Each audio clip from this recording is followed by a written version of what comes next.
Tom, Fendi, and Jerry each saved some money. Tom and Fendi saved a total of $135. Fendi and Jerry saved a total of $75. Let's pause here for a while.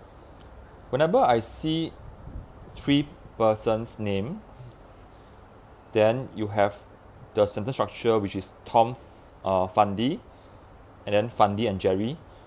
I will be expecting that one of these two names are repeated, and you can see that it's Fendi and Fendi. This falls under the concepts called repeated identity, and identity means repeated names of subjects, as in the identity means subjects or names. So before continue to read, I will be looking at, there will be a comparison between the second and the third name, which is Tom and Jerry. Let's see if I'm correct. See, second name Tom, then save 3 times as much money as Jerry. Yes, and I'm correct. And then they will be asking how much money did Fendi save. Okay, you can see my answer here, but I want to really bring you down to a deeper level of understanding why, as you see more questions, you can somehow predict the questions that will appear in exams. We have seen many exam papers, and let me just bring you through this book which you have, and I want you to flip to the page 28 under repeated identity type 2.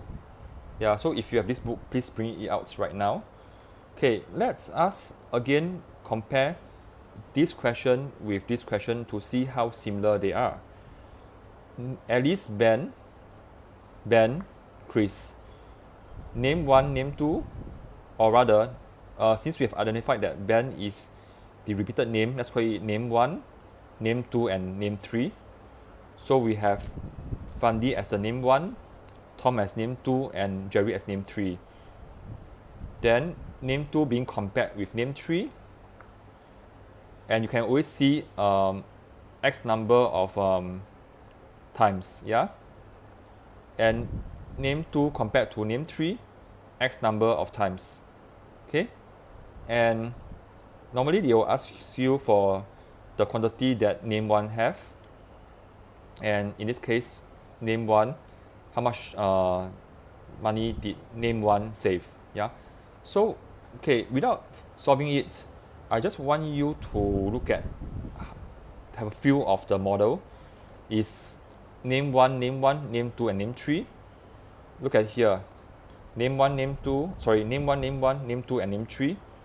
So this is the reason, or this is the exact reason why we are able to know how to solve a question fast, because once you are able to identify the patterns, it doesn't matter you have Tom and Jerry and then Peter, and as long as you know that, let's say Tom is repeated and there's a comparison between Jerry and Peter in another new question, it doesn't matter how the names change, as long as you are able to identify how the sentences are structured, you know how to solve it.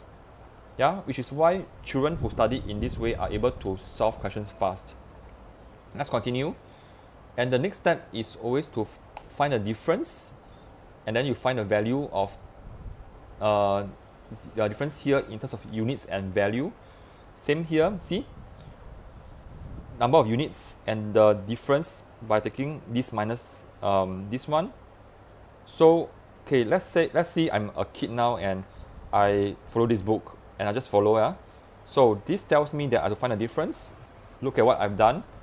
I take the difference, minus off, and equals to 2u. In this case, it's equals to 3 units. And I find the value of 1u. Next page, 1u. Okay. And same thing, find 1u here. And then they always ask you for the name 1. So I just take total minus of 1 unit. And same thing here. 75 minus off 1 units, which is $45.